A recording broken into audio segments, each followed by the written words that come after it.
I've got a tale for you of two cities. Two cities we all know, just an hour's flight apart or a 9 or so hour drive up or down the Hume Highway, depending on which direction you might be headed. But right now, they could not be more different. Also, as we head into the second week of the new parliamentary sitting, yes, they're back in Canberra tomorrow, the issue that is dogging Anthony Albanese and his government, I reckon it got a lot worse today when a senior cabinet minister, Ed Husic, he's in cabinet on the front bench, he admitted that Palestinians trying to get to Australia from war-torn Gaza are being given visitor visas, not refugee visas, because, and this is a direct quote, they were faster to process. Why visitor visas though? Because they're faster to process. Refugee visas take longer, and given what's happening right now and the dangers presented, the view was to try and get people out as quickly as you can. Well, isn't that the very problem the opposition's trying to highlight here? Hurried visas being granted to people from Gaza who might or might not be Hamas sympathisers. Now, Coalition frontbencher Michael Sukkar was onto this. He was on Sky this morning, and you'd imagine this is again going to dominate Parliament this week, posing, I think Sukkar was posing what I consider to be a pretty valid question. He asked, was this a slip of the tongue from Husic, or was it a deliberate reveal to allow the government to argue this week that these refugees are, well, short-termers, and when the conflict's over, they'll need to go back to Gaza? Well, I'd make the point, go back to what? Now, Gaza is a bombed-out disaster zone. Here's what Sukkar said in response to the Husic admission. Ed Husic seemed to bail the cat on that so they could bring them in more quickly. He said that explicitly. Now, I don't know if he said that accidentally. I don't know if he was given talking points to say that or whether the truth just slipped out. But basically what he confirmed is we are circumventing proper process to ensure the integrity of our migration system and ultimately to ensure the safety of Australians by having an expedited process that we know for a fact means some people have arrived here with no face-to-face checks. Michael Sukkar nailing it there. I mean, the opposition's clearly concerned about the security aspects of these rushed visas. We ought to all be concerned about that. And they're right to make the point that Labor is playing to its Muslim constituency to try and shore up votes in any upcoming election, whenever that might be. But I would also issue just here a cautious warning to Peter Dutton and his crew, including people like Sukkar.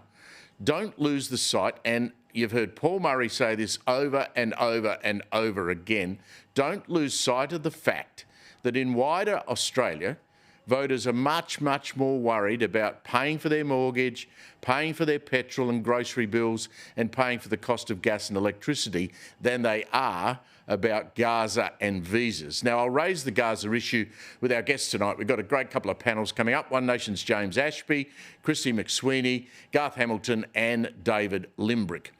But first, I mentioned this at the start of the program tonight. Australia's two biggest cities by population and area obviously are Sydney and Melbourne. Now, Melbourne is already has already overtaken Sydney on population, and it's headed staggeringly, in my view, in 10 years' time to have 8 million people or more in that city. Now, there's always been friendly rivalry and not so friendly rivalry between the two places. I mean, I've worked for a long time in Sydney, I've worked for a long time in Melbourne. Now, Sydney is seen as flasher, more spectacularly beautiful and a truly international destination, while Melbourne likes to paint itself as the sporting and cultural capital of Australia, a little classier than its northern rival. I've never worried about such trivia, but something very different has happened to blow all that up today, and Melbourne is still suffering, in my view, for the longest COVID lockdowns on the planet, enforced by dictator Premier Daniel Andrews, and now led by Jacinda Allen from the hard left, is with a little exaggeration, Victoria, and I live there, is a debt-ridden mess. Now, this is where my Tale of Two Cities example comes in here. And right now, as of tomorrow, the example of how Sydney has roared ahead of a busted-ass Melbourne comes to life when Sydney's Metro City Southwest project springs to life. Now, it was first conceived back in 2012 Yes, it's late, and yes, it's over budget. But guess what? From tomorrow, trains, remember trains? They will actually run carrying people from the northwestern suburbs to the city and further south, and in the reverse order. Many of the passengers might even be public servants ordered back to the office by Premier Chris Minns a couple of weeks back. I'll have more of that in a second. But the $21 billion project, stage one, includes two 800-metre long tunnels dug under Sydney Harbour, an engineering masterpiece. Now, these tunnels will carry 45 driverless trains. Now, these trains are going to run every 4 minutes at 100 kilometres an hour through 6 stations with passenger protecting glass panels along the 15.5k of tunnels so that passengers don't fall off the tracks in front of these driverless trains. It starts tomorrow. Tomorrow. Yes, it's late. Yes, it's more expensive, but it sits with the renovated city, stops like Wynyard and Central. If you've been to them recently, they're magnificent. And it actually does what it was designed to do, move huge numbers of people from distant outer suburbs to city hubs to get to work. Fancy that. Enjoy the experience. It'll be a major change for Sydney. It'll be a big step forward. And I want to congratulate everybody that's worked so hard on bringing this major project to fruition. It's a huge piece of infrastructure for the state. So the Metro team, I know, are excited about the opening date, despite its delay of a couple of weeks, but we're here today. Chris Minns, who I think does an outstanding job in New South Wales. Now, compare the historic first trips that people are going to take tomorrow, and they're predicting the first trains, by the way, will head off in both directions from Sydenham and from the northwest at about 4:58 in the morning. Compare these historic first trips tomorrow with Melbourne's suburban rail loop. Now, that was a project that was originally conceived under the boot of Daniel Andrews. It's costed at $50 billion originally.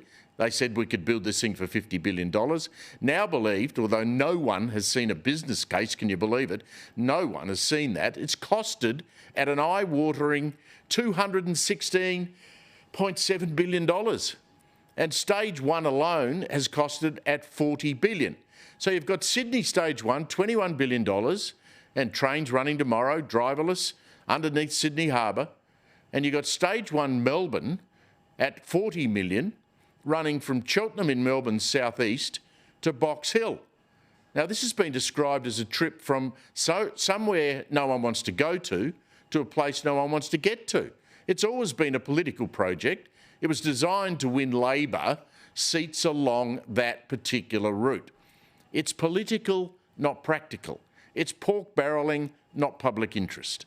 Worse, there's no business case. And the federal government, Labor as it is withholding funding through Infrastructure Australia because they won't produce a business case for this massive project. And remember, by the way, the Reserve Bank Governor, Michelle Bullock, has said that state spending on infrastructure is driving inflation, which makes your trip to the supermarket more expensive.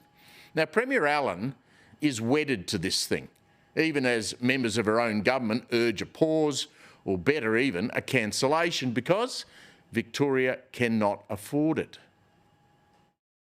But if our ambition has to some extent exceeded the capacity of the industry to deliver, well, that's a matter that we need to recognise and to be upfront with people about. That's Tim Pallas. He's been Treasurer for 10 years. State's broke. Busted economy. He had to rush off to New York on an emergency trip to talk to the ratings agencies so the ratings of Victoria economically were not downgraded. Now think about this for a moment. Sydney tomorrow, trains running, tunnels under the harbour. Imagine what a feat that was. 100 kilometres an hour they go at. Driverless trains. Not sure the unions are all that happy about that. They run every 4 minutes. Melbourne, a hole in the ground that will make the state government broker than it already is. What a contrast.